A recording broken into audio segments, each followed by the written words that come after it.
আমাক লাগিবই কাৰণ চাওক আজি কাৰ্গিল বিজয় দিৱস আজি কেলে এই আমাৰ কেপ্টেইন জিন্তু গগৈৰ দৰে বহু লোক কিয় শ্বহীদ হৈছিলে কাৰণ কেইজনমান সন্ত্ৰাসবাদী আমাৰ পৰা সোমাই আহিছিল তো সেইটো এনক্ৰোচমেণ্ট আছিলে আৰু এতিয়া যিবিলাক চাইলেণ্ট এনক্ৰোচমেণ্ট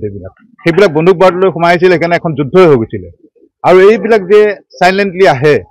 আহি পেলাই গাঁও কি গাঁও তেওঁলোকে দখল কৰে মাটি হাজাৰ হাজাৰ মাটি দখল কৰে সেইবিলাকতো বেদখলকাৰী হাতত অস্ত্ৰ লৈ অহা নাই কিন্তু আহি পেলাই কি কৰে আমাৰ এখন গাঁৱত দুজনমান সোমাই পেলাই সিহঁতৰ সংখ্যা বৃদ্ধি হ'ব আমাৰ লোকসকলৰ ওপৰত অত্যাচাৰ কৰিব আৰু সেই গাঁওখন তেওঁলোকে দখল কৰে যি ধৰণে নিঘেৰি বিল দখল কৰিছিল যি ধৰণে উৰিয়াম ঘাট দখল কৰিছিল সেইকাৰণে উচ্ছেদ লাগিবই আৰু এটা কথা কওঁ যে আমাৰ মাননীয় মুখ্যমন্ত্ৰী হিমন্ত বিশ্ব শৰ্মা ছাৰৰ নেতৃত্বত এই উচ্ছেদ অভিযান চলি আছে অসমত কিন্তু কোনো এজন মুখ্যমন্ত্ৰী নোলাল যি এনেকুৱা সাহস এটা দেখুৱাব পাৰিলে যে বল্ড ষ্টেপ ল'ম যিমান বিৰোধিতা নকৰক কিয় সেই উচ্ছেদ কাৰ্য চলাই আছে এইটো যদি 20-25 বছৰ আগতে কৰিলেহেঁতেন কোনোবা মুখ্যমন্ত্ৰীয়ে আজি জোৰ কৰি হাত নাপায়গৈ আজি কোনো নিষ্ঠাৰ নোহোৱা হৈছে গাঁও কি গাঁও চৌকে কোনে ক'ৰবাত জোৱাই গাঁও ক'ৰবাত নিজে আহিছে ক'ৰবাত কাম কৰা হৈ পেলাই আহি পেলাই দখল কৰিছে মাটি সেইকাৰণে মাননীয় মুখ্যমন্ত্ৰী মহোদয়ক মই ধন্যবাদ দিছোঁ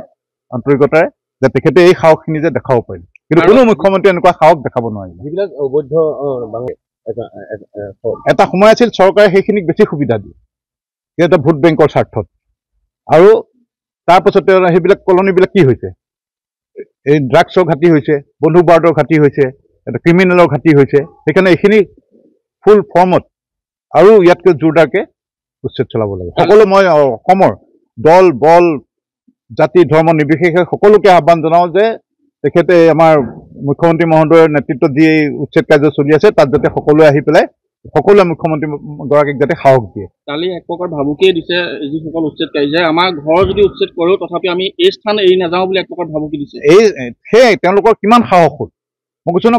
এখন দ্বিতীয় এখন কাৰ্গিল যুদ্ধ আজি কেইজনমান সন্ত্ৰাসবাদী হওঁতে এখন দেশে যুদ্ধ ঘোষণা কৰিছিলে তো ইমান লাখ লাখ মানুহ বেলেগৰ পৰা আহি পেলাই ইয়াত সোমাই আছে সেইটো যুদ্ধ সদৃশ এটা পৰিৱেশ সেইটো বহুতে বহুত কৈ গৈছিল যে অসমখন বাংলাদেশত পৰিণত হ'ব ময়ো এখন কিতাপ লিখিছিলোঁ আছাম টুৱাৰ্ডছ ইছলামাইজেশ্যন সেইটোৱে হ'বলৈ গৈ আছিল যদি এই মাননীয় মুখ্যমন্ত্ৰী মহোদয়ে এই ষ্টেপটো হাতত নল'লেহেঁতেন আমি দেখিছোঁ যে উৰিয়াম ঘাটৰ পৰা সেইখিনি থুপ খাই থাকোগৈ বৰ্তমান ধিং মৈৰাবাৰী এইবিলাকত য'ত তেওঁলোকৰ সংখ্যা বেছি তাতে থাকোগৈ আমাৰ যাতে এইফালে আহি পেলাই তেওঁলোকে ইয়াৰ ডেম'গ্ৰাফিটো সলনি কৰিব নোৱাৰে উজনি নামনি অসমৰ ডেম'গ্ৰাফিত সিহঁতে শেষ কৰি দিলে আমি মাইনৰিটিত পৰিণত হ'লোঁ কিন্তু সেইটোকে হ'বলৈ গৈ আছিল আজি যদি এই উচ্ছেদ কাৰ্য নচলালেহেঁতেন 10 বছৰৰ পাছত আমি ইয়াত সংখ্যালঘুলৈ পৰিণত হ'ব বহু বিঘা মাটি হাজাৰ হাজাৰ বহুত বিঘা নাই হাজাৰ হাজাৰ লাখ বিঘা মাটি আচলতে সেই প্ৰশাসনৰ মানুহবিলাকো বিচাৰি আনিব লাগে কোন প্ৰশাসনৰ দিনত কেতিয়া এইবিলাক হৈছিলে সেইবিলাকো খুচৰিব লাগে